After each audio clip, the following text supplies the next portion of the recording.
네, 안녕하십니까. 기능이야가는 김원장입니다. 한동안 영상을 올리지 못했는데요. 개인적인 사정이 좀 있었고, 그리고 이제 병원을 서울로 이전하면서 이제 시간이 많이 없어서 영상을 만들지 못했고, 그래서 이제 공백기가 좀 길어졌는데요.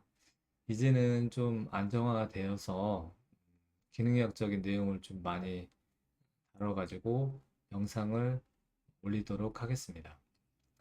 오늘은 그 장상피화생 치료가 되느냐 이 주제를 가지고 한번 이야기해 보도록 하겠습니다. 이제 장상피화생을 진단받은 환자들이 이제 의사 선생님께 이제 질문을 이렇게 하는 경우가 많습니다. 제가 장상피화생인데 어떻게 해야 하나요? 암 전 단계 병변이고 위암이 걸릴 수 있다는데 어떻게 치료를 해야 좋을까요?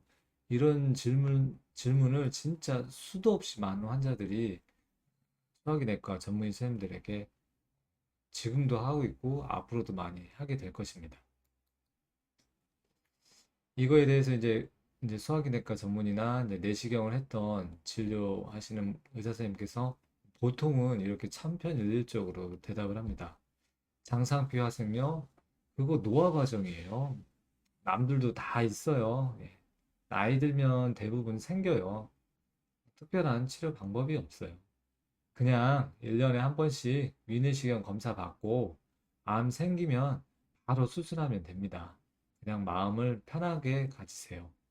이런 식으로 말씀을 하는데 환자는 암이 생길 확률이 높다는데 아무런 치료 없이 그냥 내시경만 하라는 의사의 설명을 듣고 의문을 가질 수밖에 없습니다. 그래서 혹시 무슨 치료 방법이 있나 하고 한의원을 비롯해서 여러 군데 병원을 찾게 되고 또는 이제 민간요법, 무슨 토마토 먹는 민간요법 같은 거를 많이 하게 되죠. 근데 장상피 화생이라고 다 같은 장상피 화생일까요? 그렇지 않습니다. 암이 이제 1기, 2기, 3기, 4기 이렇게 있는 것처럼 장상피 화생도 초기 장상피 화생이 있고요, 분명히. 그리고 후기 장상피 화생이 있습니다.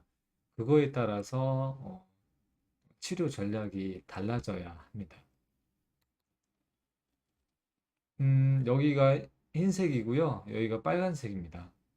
점점 오른쪽으로 갈수록 빨간색이 진해지는데 어디서부터 빨간색이라고 할 수 있을까요? 여기도 빨갛고 여기는 좀 더 진하고 여기도 빨간색인데 어디서부터 빨간색이라고 할 수 있을까요? 어디서부터 치료할 수 없는 상태라고 할 수 있을까요? 장상피화생도 이런 초기인 경우에는 치료가 거의 필요 없고 이런 경우 중간 단계에 있으면은 이렇게 초기로 바꿀 수도 있고요. 너무 진행된 상태에서는 치료를 해도 치료가 어려운 경우가 많습니다. 어떤 병을, 질환을 바라볼 때는 스펙트럼 관점으로 바라볼 수 있어야 됩니다. 무 자르듯이 특정 기준에 의해서 진단을 하는 게 아닙니다. 이런 스펙트럼 연속성상에서 어느 위치에 해당되는지 알아야 합니다. 예를 들면 당뇨 같은 경우는 진단 기준이 공복의 혈당이 125입니다. 126인 경우에는 당뇨로 진단하고 120, 124인 경우에는 당뇨가 아니라고 진단하는데 대부분의 124, 123, 심지어 뭐 120 이런 환자들도 대부분 당뇨인 경우가 많습니다. 그래서 이런 질병을 바라볼 때는 좀 스펙트럼 관점에서 바라볼 수 있어야 합니다. 장상피 화생도 이런 스펙트럼 관점에서 질병을 바라봐야 합니다. 여기서부터 나오는 내용은 뭐 일반적인 의학 상식과 다를 수 있습니다. 그 일반적인 의학 상식은 치료할 수 없다라는 게 일반 상식이고요. 제가 가지고 있는 개인적인 생각은 충분히 치료할 수 있다는 것이고요. 조금 상충될 수 있으니까 참고해 주시면 좋을 것 같습니다. 저 같은 경우는 장상피 하생을 이렇게 구분하고 있습니다. A 단계, B 단계, C 단계 크게 이렇게 세 단계로 구분하고 있습니다.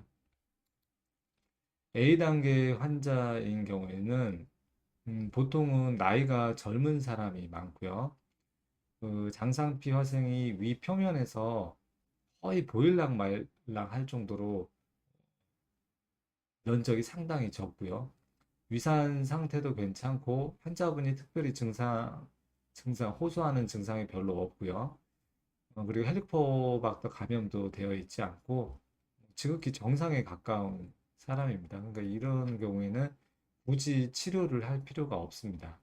그래도 조직검사상에서 장상피 화상이 나왔기 때문에 주의는 하셔야겠죠. 식습관 관리를 한다든가 정기적인 내시경 검사를 해서 추적 관찰을 하면 됩니다. 두 번째는 이제 B 단계인데요. A 단계보다는 그 부분적으로 장상피 화생이 육안으로 명백하게 보이면서 조직 검사에서도 다양한 형태의 그 장상피 화생 결과도 나올 수가 있습니다. 이런 경우에는 그 장상피 화생이 주로 위 하부 쪽에 있는 경우가 많고요. 적절한 치료를 하게 되면은 A 단계로 완치라고 할 수 있죠. A 단계로 치료가 될 수 있습니다.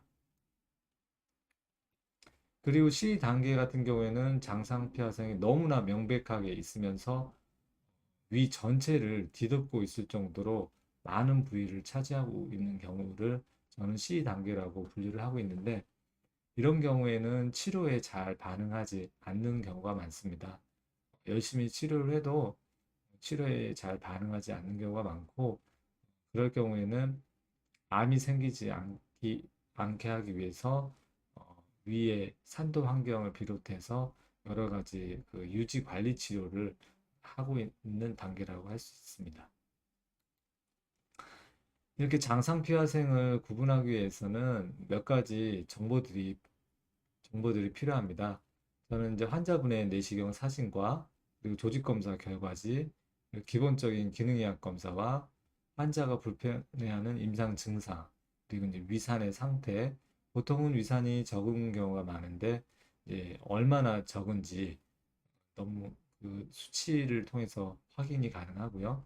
헬리코박터 감염이 되어 있는지 또는 이제 환자분 나이 등 여러 가지 정보를 종합적으로 평가를 해서 A, B, C 이렇게 구분해서 진단을 하고 거기에 맞춰서 치료를 하고 있습니다.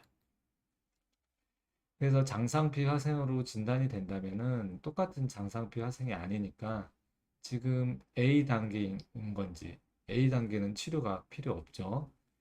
B 단계인 건지 B 단계는 치료가 아주 잘 되는 편입니다. 그래서 B 단계에서 A 단계로 치료를 할 것인지 아니면 C 단계인 건지 치료가 어렵고 암을 예방하는 유지 관리 치료를 해야 되는 단계인지 이거에 따라서 치료가 가능하기도 하고 치료가 어렵고 조금은 불가능한 라고 이렇게 구분을 할 수 있습니다. 그래서 장상폐화생은 치료가 되느냐 안 되느냐 이렇게 물어보는 게 아니고 장상폐화생은 어느 단계에 해당이 되고 어느 단계에 해당이 되니까 치료가 가능하다, 치료가 불가능하다 이렇게 구분할 수 있겠습니다.